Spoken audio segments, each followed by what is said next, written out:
Jai Hind student, welcome to biology class. Now students, let's discuss about the causes of biodiversity losses. What all are the factors which are responsible for the loss of biodiversity?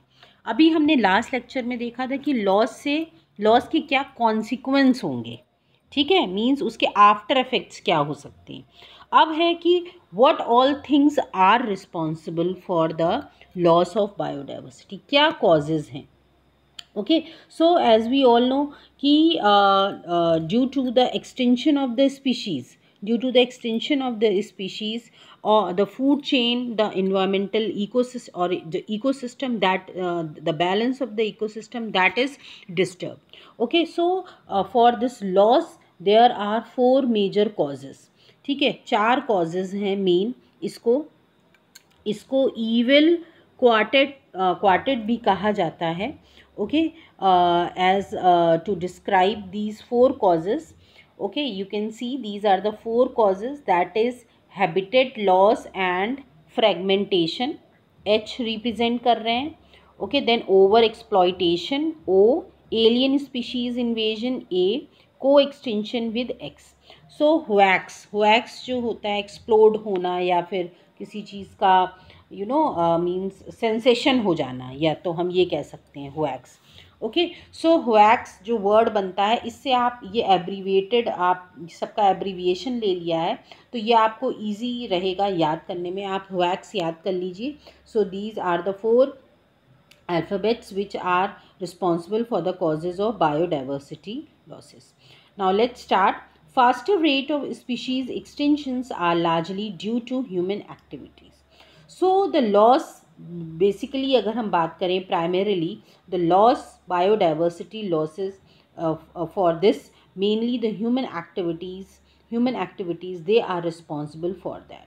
Okay, the four major causes are known as the evil quartet. This is important, please remember this word, the evil quartet. Now first हम बात करते हैं habitat loss and fragmentation के बारे में.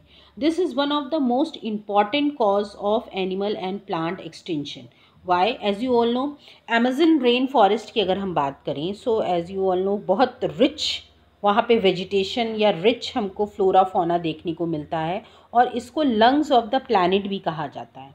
Amazon rain forest को lungs of the planet कहा जाता है because it has millions of species. Okay, and these millions of species they are being cut and cleared for cultivating soya beans or conversion to grasslands. So this is one of the main cause. When large habitat are broken up into small fragments due to various human activities, mammals or birds requiring large territory migrate and badly affected. So clearing these forest result in the loss of habitat. ठीक है, जो animals हैं they lose their habitat, they loss their habitat which results in the migration. वो migrate करते हैं एक जगह से दूसरी जगह, या sometimes they are badly affected, sometimes death में ऑल्सो अकर ड्यू टू कह सकते हैं due to loss of habitat या फिर फूड ना मिलना. तो दिस ऑल रिजल्ट्स इनडायरेक्टली अगर हम बात करें तो जो हैं एनिमल्स जो हैं इसमें सफ़र करते हैं due to this human activity only. Okay, now next is your over exploitation. Now over exploitation means होता है किसी भी चीज़ का बहुत ज़्यादा यूज़ करना, या मीन्स जुडिशियस यूज़ ना करना, और यू कैन से, ठीक है, जुडिशियस यूज़ ना करना. So when biological system is over exploited by man, okay, so for the natural resources it results in the degradation and extinction of resources. Now as we all know, human की अगर हम बात करें, humans जो हैं they have always depend on nature. ठीक है, humans जो हैं वो हमेशा नेचर पे डिपेंड रहते हैं for food, for shelter. But what happens, these are the basic needs because, but what happen, the extension or the over exploitation occur when this need turns to a greed. जब ये need जो है वो grid में change हो जाता है, तब क्या होता है, ओवर एक्सप्लॉइटेशन शुरू हो जाता है नेचुरल रिसोर्सेज का. Okay, so due to this many species in the last 50 years they have got extinct, जिसमें से आपका स्टीलर्स सी काउ है, पैसेंजर्स पिजन है. so these all have become extinct due to the over exploitation by human beings के over exploitation करने से natural resources के ये जो स्पीशीज़ हैं वो गायब हो चुकी हैं. Presently many marine fish population around the world they are over harvested. Okay, endangering the continued existence of some commercially important species. So this has not stopped. Okay, marine fishes की अगर हम बात करें तो इनका भी ओवर एक्सप्लॉयटेशन किया जाता है, ओवर हार्वेस्टिंग किया जाता है, एंड विच मे ग्रेजुअली और in later phase of life results in the extinction of these aquatic animals also. Now the third is alien species invasion. Now alien species यहाँ पे क्या मतलब है कि जो बाहरी species होती हैं जो कि हमारे देश की नहीं हैं या हमारे एरिया को नहीं बिलोंग करती हैं. So what happen when alien species they are introduced unintentionally or deliberately, means जानबूझ के या बिना जाने जब कोई एलियन स्पीशीज़, कोई फॉरेन स्पीशीज़ इंट्रोड्यूस हो जाती है फॉर एनी पर्पस, कुछ भी पर्पस हो सकता है, तो उसमें क्या होता है, उस कंडीशन में कुछ तो इन्वेजिव हो जाती हैं. क्यों इन्वेजिव हो जाती हैं? क्योंकि वो जो फॉरेन स्पीशीज़ है उसका कोई प्रेडेटर उस समय नहीं प्रेजेंट है, तो हो सकता है वो बाकी जो वहाँ पे स्पीशीज़ प्रेजेंट हैं उनको नुकसान पहुँचाने लगे, क्योंकि उसको तो कोई ख़त्म करने वाला उसका प्रेडेटर नहीं है, क्योंकि that is a foreign species, वो यहाँ की नेटिव स्पीशीज़ है ही नहीं. ओके, सो दैट में कॉज डिक्लाइन और extension of the indigenous species. जो स्पीशीज़ वहाँ पे ऑलरेडी एग्जिस्ट कर रही हैं, सो दे में गेट एक्सटेंट. ये हो सकता है कि उनका डिक्लाइन या एक्सटेंशन इस एलियन स्पीशीज़ की वजह से हो जाए.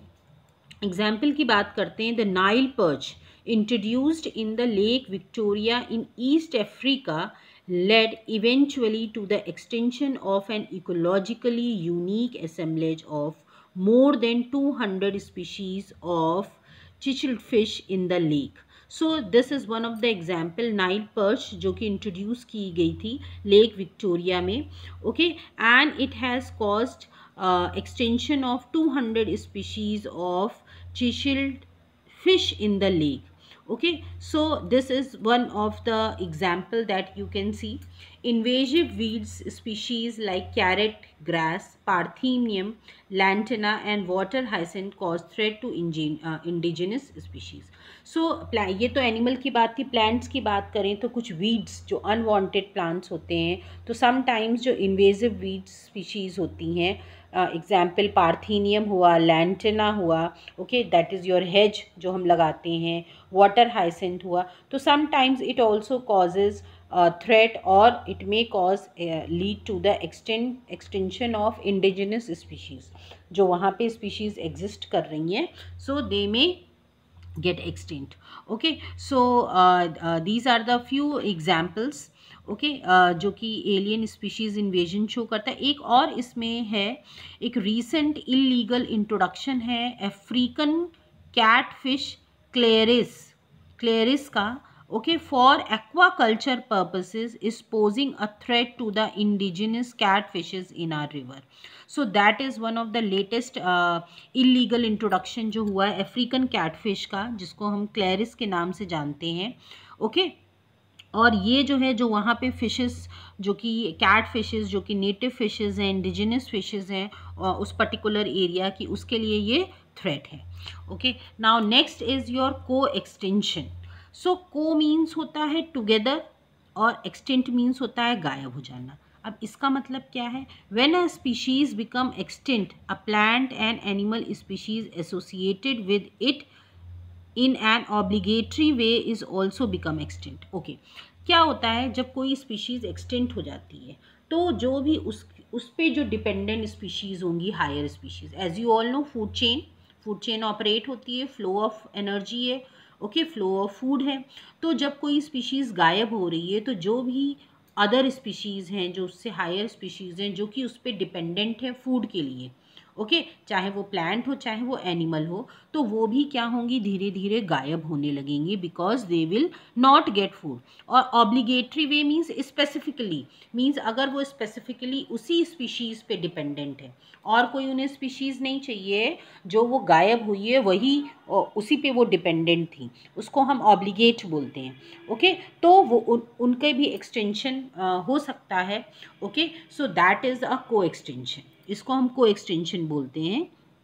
Okay, so when a host fish species become extinct, its unique assemblage of parasites also become extinct. So that is the same thing, अगर जो host है, host fish जो है वो गायब हो जाएगी, तो उसके ऊपर जो भी dependent हैं, okay, जो भी parasites हैं, they will also become extinct when they will not get any food.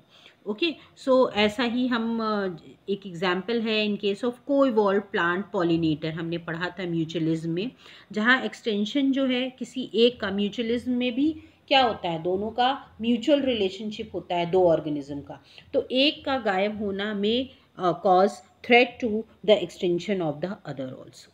So this is all about the causes of the loss of biodiversity. Hope you all have understood. Thank you everybody.